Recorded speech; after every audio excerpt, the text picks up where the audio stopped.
one island, 30 square kilometers, and through it flows 90% of everything Iran earns from oil. On the night of March 13, 2026, day 14 of Operation Epic Fury, that island may have become the most dangerous 30 square kilometers on the planet. The name is Kharg Island. It's in the northern Persian Gulf, roughly 40 kilometers off the Iranian coast. Every supertanker that loads Iranian crude passes through its terminals. Every dollar Iran earns from energy exports moves through its pipes and pumps and loading arms. Before the war, Kharg could handle up to 6 million barrels of oil per day. More than 90 American military targets on that island may be burning. But here is what nobody is saying out loud, yet the oil infrastructure was reportedly left intact, which means this strike could be a warning. And if Iran does not listen, the next wave may not be so selective. Oil prices could already be moving past $100 a barrel. Markets in Asia may be opening to chaos. 500 tankers are sitting motionless in the Persian Gulf, unable to move, waiting to see what happens next. This is not just a military story anymore.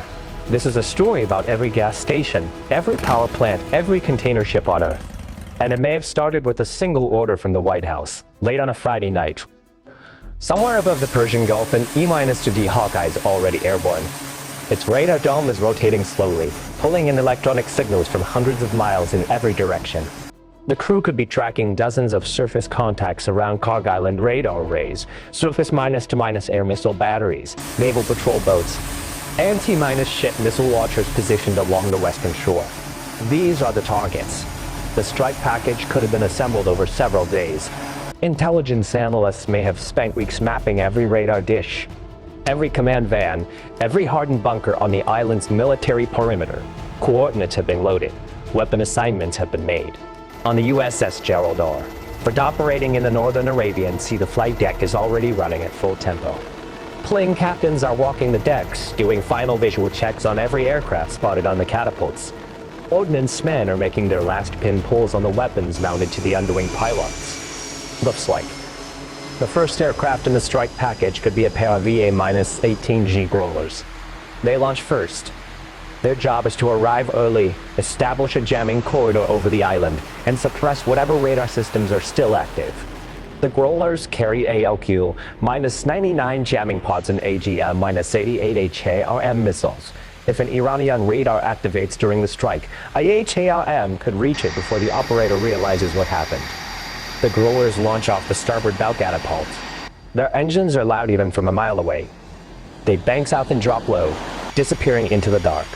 90 seconds later, the first pair of FA-18F Super Hornets rolls onto the catapult track.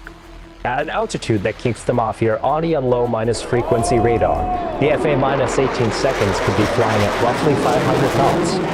Each aircraft may carry for GBU-30 one JDAM guided bombs on its underwing stations, plus 2 AIM-120A RAAM missiles for self-defense. The pilots are running through their targeting checklists, confirming GPS coordinates for each weapon, confirming weapon release sequencing. Looks like simultaneously, from multiple Arleigh class destroyers in the formation, Tomahawk cruise missiles may begin launching. A Tomahawk launch is almost quiet by naval standards. The VLS hatch slides open. A booster charge fires and the missile ejects vertically. Then the crew's motor ignites, and the weapon drops to low altitude, levels out, and begins navigating toward its target using terrain-matching and GPS guidance. Each Tomahawk could be flying at roughly 500 miles per hour, skimming the surface, nearly invisible on radar. On Kharg Island, the first indication that anything is happening may be a sudden silence.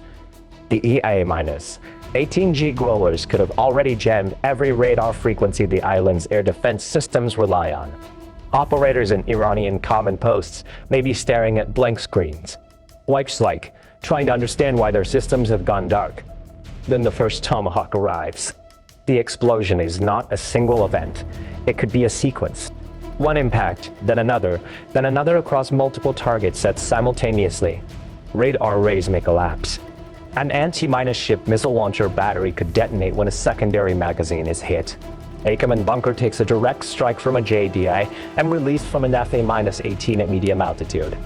The FA-18 seconds may be making individual target runs, each pilot rolling in from a slightly different axis to ensure deconflicted weapon impacts.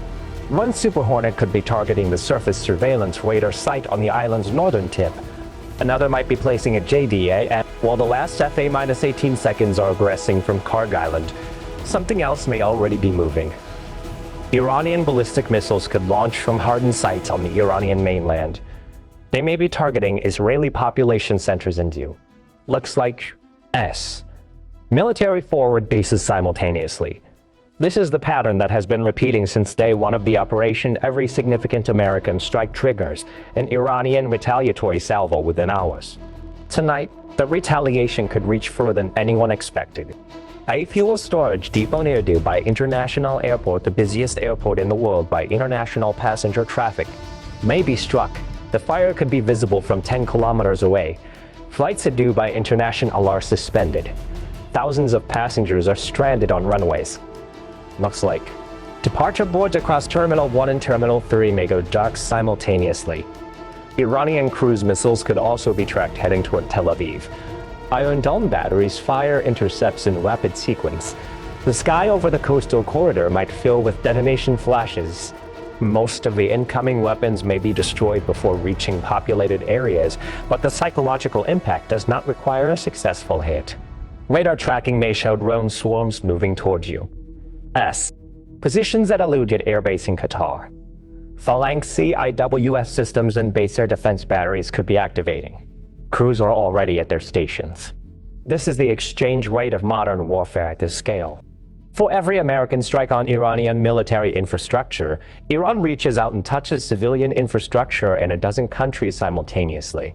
Not to defeat the United States militarily, because that may be impossible, but to raise the cost, to make the region ungovernable, and make allies reconsider whether hosting American forces is worth the exposure. OUTRO. There is a principle in military strategy called escalation dominance, the idea that one side can always threaten a more destructive next step than the other side is willing to absorb. What may have happened on Kharg Island on March 13, 2026 could be the clearest demonstration of that principle in a generation.